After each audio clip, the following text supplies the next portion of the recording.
കോൺഗ്രസിന്റെ അടിവേരിളക്കാൻ ഒരാളെയും സമ്മതിക്കില്ല. പാലക്കാട്ടെ MLA ഓഫീസ് വരെ അടച്ചു പൂട്ടിക്കൊണ്ട് കാര്യങ്ങൾ മുന്നോട്ട് നീങ്ങുന്നതിനിടയിലാണ് രാഹുലും പ്രിയങ്കയും കേരളത്തിലേക്ക് ലാൻഡ് ചെയ്യുന്നത്. വിജയിച്ചു മുന്നേറാൻ കുതിച്ചു നിൽക്കുന്ന കോൺഗ്രസിലേക്ക് ജോസ് കെ മാണി അടക്കമുള്ളവർ UDF മുന്നണിയുടെ ഭാഗമായി വരാൻ നിൽക്കുന്ന സാഹചര്യത്തെയാണ് പിടുന്നനെ ഇടുത്തി വീണ പോലെ മാങ്കൂട്ടം വിഷയം വരുന്നത്. ഇവിടെ മുരളീധരൻ പറഞ്ഞതുപോലെ ആരൊക്കെ എപ്പോഴൊക്കെ മതിൽ ചാടുമെന്ന് നമുക്കറിയില്ലല്ലോ. അതുകൊണ്ട് തന്നെ എവിടെ അടിതെറ്റിയോ അവിടെ വീഴാതെ നോക്കുകയാണ് തൽക്കാലം ഇപ്പോൾ ചെയ്യേണ്ടത്.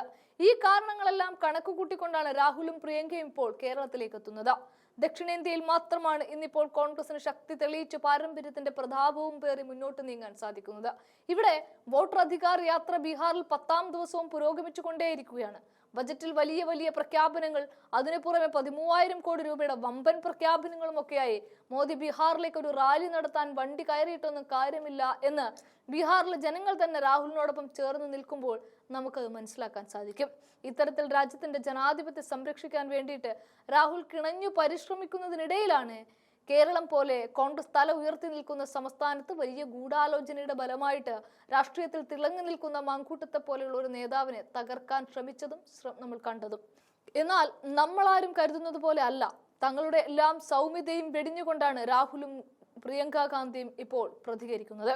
രാഹുൽ മാങ്കൂട്ടത്തിനെതിരെ കർശന നിലപാട് വേണമെന്നാണ് ഇരുവരും പറയുന്നതും. നിരപരാധിത്വം തെളിയിക്കേണ്ടത് രാഹുൽ മാങ്കൂട്ടത്തിലാണ് എന്ന് AICC അടിവരയിട്ട് പറയുന്നുണ്ട്. നിരപരാധിത്വം തെളിയിക്കാതെ പാർട്ടിയിൽ ഇനി സ്ഥാനം നൽകില്ല എന്നും AICC വ്യക്തമാക്കുകയാണ്. രാഹുൽ മാങ്കൂട്ടത്തിന് ഇനി MLA സീറ്റ് നൽകേണ്ടതില്ല എന്നും ഇതേ കോൺഗ്രസിന്റെ കേന്ദ്രം നിലപാടെടുത്തു.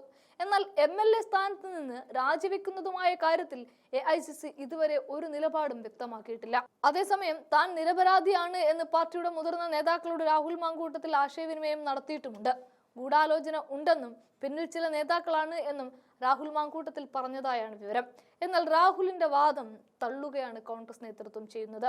പുറത്തു വന്ന തെളിവുകൾ ഗൗരവമുള്ളതെന്നാണ് നേതൃത്വത്തിന്റെ നിലപാട്. യുവതികളെ ഗർഭചിത്രത്തിന് നിർബന്ധിക്കുന്നതടക്കം ഗുരുതരമായ ഫോൺ സംഭാഷണങ്ങളും ചാറ്റുകളും പുറത്തു വന്ന പശ്ചാത്തലത്തിൽ സസ്പെൻഷനിലായ രാഹുൽ മാങ്കൂട്ടത്തിൽ MLAക്ക് സംരക്ഷണം നൽകേണ്ടതില്ലെന്നാണ് UDF തീരുമാനം. നിയമസഭാ സമ്മേളനത്തിൽ രാഹുൽ മാങ്കൂട്ടത്തിലിനെ പങ്കെടുപ്പിക്കരുത് എന്ന ആവശ്യവും കോൺഗ്രസിൽ ഉയരുന്നുണ്ട്. രാഹുൽ മാങ്കൂട്ടത്തിൽ നിയമസഭാ സമ്മേളനത്തിൽ പങ്കെടുത്താൽ സർക്കാരിനെതിരെയുള്ള പ്രധാന വിഷയങ്ങൾ ഉന്നയിക്കാൻ തടസ്സമാകും എന്നുള്ളതാണ് വിലയിരുത്തൽ. അല്ലെങ്കിലേ ഇത് ഇപ്പറഞ്ഞ കോൺഗ്രസിനെ പേടിച്ചിട്ട് കഴിഞ്ഞ മാസം നടത്തേണ്ടിയിരുന്ന സഭാ സമ്മേളനം നിർത്തിവെച്ചുകൊണ്ട് അടുത്ത മാസത്തേക്ക് നീക്കുകയാണ്.